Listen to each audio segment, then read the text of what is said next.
Hello there YouTube, it's your boy B3 back with another kicking graphic novel review. Today we are reviewing a classic DC Comics book, Batman: The Long Halloween. Yeah, The Long Halloween. A super duper classic Batman story. It was adapted into two-parter films that were kind of straight to DVD animated movies. I love the straight to DVD animated DC stuff. Haven't watched the movies yet. A lot of the time the movies also change the endings or expand upon it. But I'm glad this got a two-parter at least, because it's much like The Dark Knight Returns needed a two-parter to really tell the story. He said as if he'd seen it, but I haven't seen the movies. That being said, let me read the back of the book here for you, for Batman: The Long Halloween. Sorry, I still got sniffles. A costumed hero learning he can trust no one. A serial killer using the holidays to mark his handiwork. A crime lord trying to hold on to a crumbling empire. A city beset by gangsters becoming a haven for freaks. An honest district attorney hiding a terrible secret. A dark woman tempting the Dark Knight detective. And a friendship that would be shattered forever. These are the pieces of the murder mystery. The Long Halloween. Created by the highly acclaimed and Eisner Award-winning team of Jeff Loeb and Tim Sale, authors of Superman for All Seasons, which I do need to read. This thrilling story features some of the most deadly and cunning members of the Batman's rogues gallery, and a dramatic retelling of the origin of the tragic villain, Two-Face. Look for Loeb and Sale's other celebrations on Gotham City's Dark Knight, Batman Haunted Knight, and Batman Dark Victory, which I have read and will review soon. Alright, so this is one of the classic Batman tales, Loeb and Sales, and it's really incredible. And I know it sounds like a Calendar Man story, and Calendar Man is in it, but he's not the big bad, you know? And it's got really just magnificent art.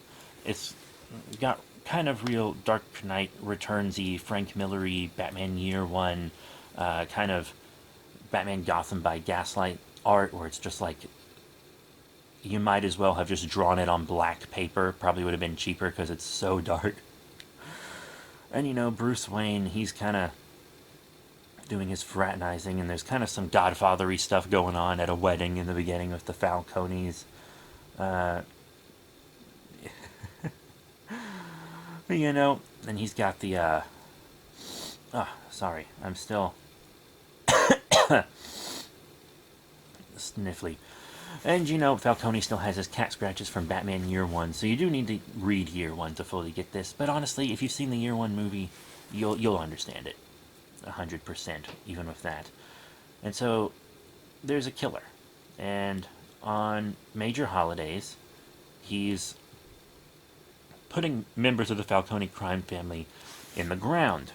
And there are a lot of different suspects, and Harvey Dent, Batman, and Jim Gordon are trying to take down the Falcones, but also trying to get this holiday killer. And, you know, Catwoman's running around doing Catwoman stuff, teasing Batman. He doesn't understand her connection to the Falcones, and she does get kind of a spin-off about stuff she's doing during these Loeb and Sale books.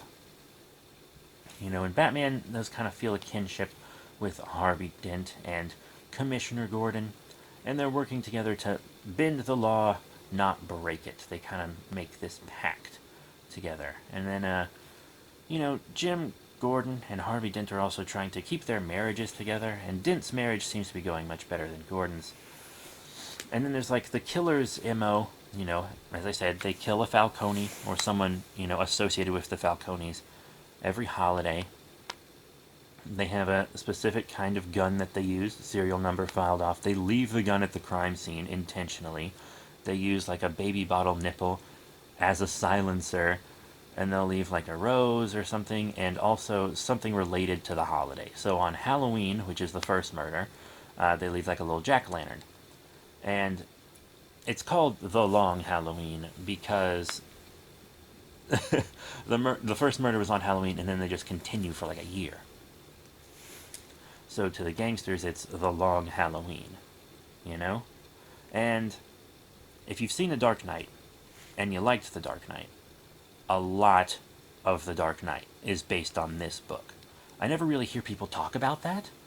I never hear people talk about the things the Dark Knight took from this book. And I don't know why, because like pretty much every comic fan I know, for the most part, has read this book. Maybe people who aren't as street level or DC uh, fans might not have read it, but the Dark Knight takes a ton from this. And then there's an explosion at the beginning, and you're like, oh, that explosion creates Two-Face for sure. And then it doesn't. Harvey Dent, gets out of it. And there's a lot of cool stuff with Solomon Grundy. A version of Solomon Grundy that I really like is this kind of Loeb Solomon Grundy. There's a lot of drama within the Falcone crime family and with the crime families that are kind of in their radius. The Joker sets out to find who Holiday is and kill him, and Calendar Man really hates that Holiday is out there because he's a calendar-themed criminal. He commits crimes on holidays, even though he isn't really a murderer. He's just, well, at least in this continuity. But he seems to know who Holiday is, but isn't giving it up. Which, to me, kind of seems like it would go against his agenda. I don't know. I mean, he is an insane person. The Joker assaults Harvey in his own home. There's more Holiday murders. I just love how the Joker is drawn in this, by the way. His smile is, freakish. I can't even imagine him being able to open his mouth half the time. It's insanely freakish looking. The art is just magnificent in this whole book. Really, truly it is. Truly, truly, truly. Anyways, more killings occur, and, first the Falcones think that the Maronis might be doing it, but then, the Maronis get hit, and Poison Ivy comes into play, and Falcone gets desperate. He brings his daughter back into the fold, and he starts working with costumed freaks, which he swore he would never do, because now he's working with, Poison Ivy and stuff. Excuse me, I really am sorry about the cold. I just gotta get stuff filmed.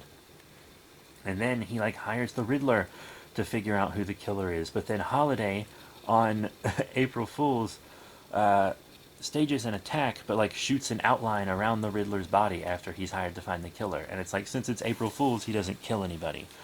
Which I thought was actually genuinely funny. I thought that was very fun, as a matter of fact. But we get appearances from Scarecrow.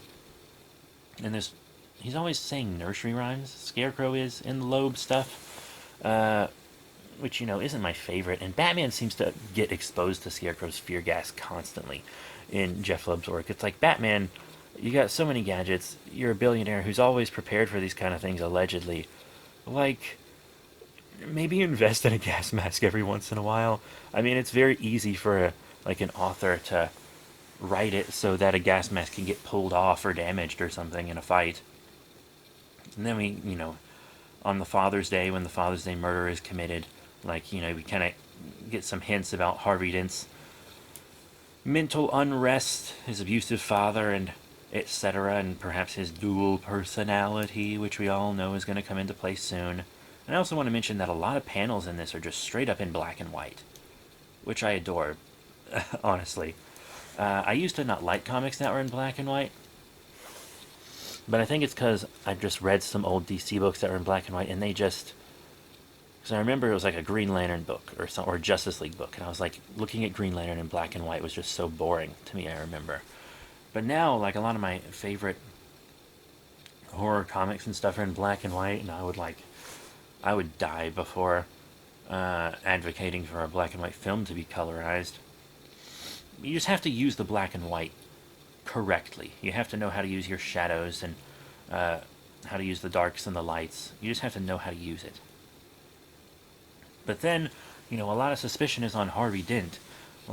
And you as the reader, you think he's the Holiday killer from the very beginning, because this isn't the first Two-Face book, You think that it's going to go poorly.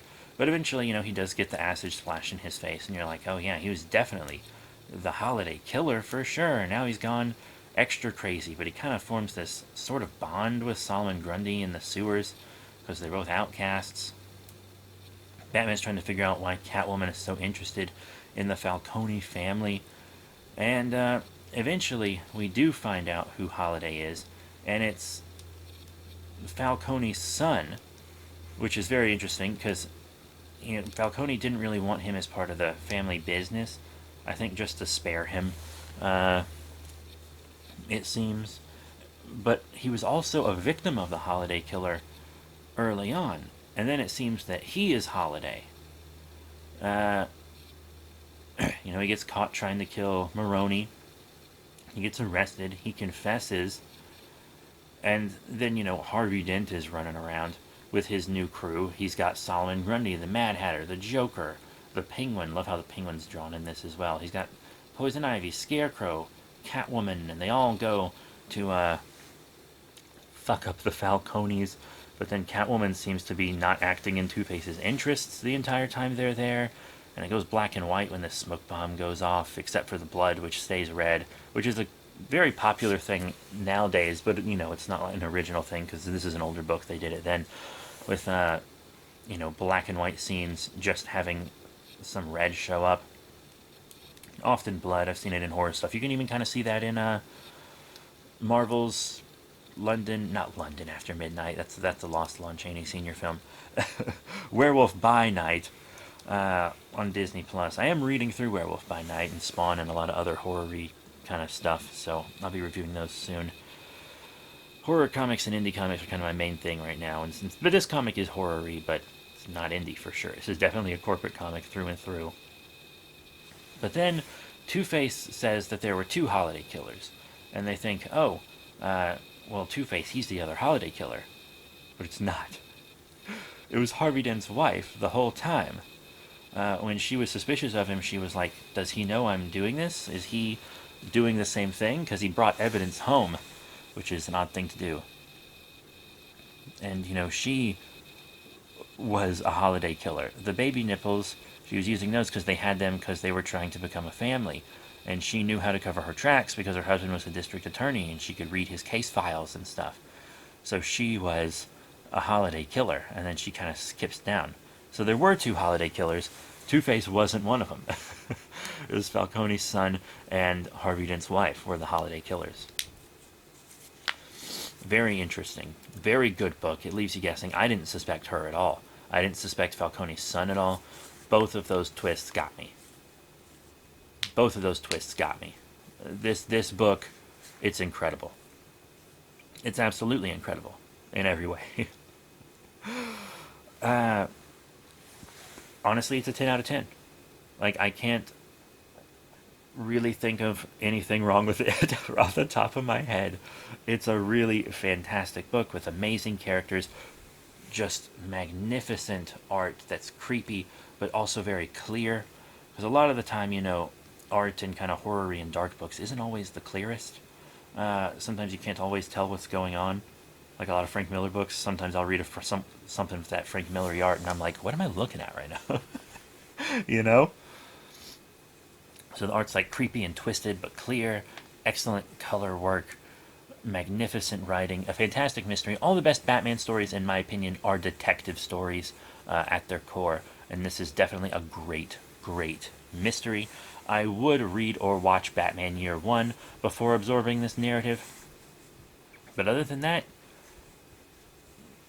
you don't really need to know anything else. Other than that, you can get everything you need right out of this book. So that is it. Thank you all very much for your support. Remember to rate, comment, and subscribe. Check out all the cool links in the description below, Facebook, Twitter, etc. I still have a lot of stuff coming up to review. I also have my own books that I've published on Amazon, which you can read digitally. Like The Adventures of Dr. Scientist, Volume 1, and Toku King, which are kind of love letters to... The Adventures of Dr. Scientist is kind of a love letter to classic sci-fi and horror films from the 30s through 50s, and then Toku King is kind of a love letter to tokusatsu and kaiju as a genres. Very cool, fun stuff here. So if you're into those nerdy things, they're real cheap. Some of them are like 99 cents if you want them.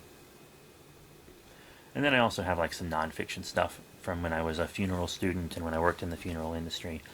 But I mean, we got a lot of stuff coming up to review. I'm going to be reviewing Spawn, I'm going to be reviewing Haunt, Werewolf by Night, more Batman, Hulk, Godzilla. I've got some Venom and Spider-Man to review. Some cool vampire books, Preacher, Rogue Sun. I'll be reviewing those. Nocterra. some X-Men, Radiant Black, Power Rangers, Devil's Reign, Flight of the Condor, Sinestro, DC Pride, Go-Go Power Rangers, Mighty Morphin Power Rangers, Mighty Morphin, Aliens, Godzilla vs. Power Rangers, all that Devil's Reign stuff, Sandman, uh, Kaiju Max, Ultra Mega, Superman, you name it, I've got to review it. So that's it. Thank you once again for your support, and I'll see you all next time. Bye for now.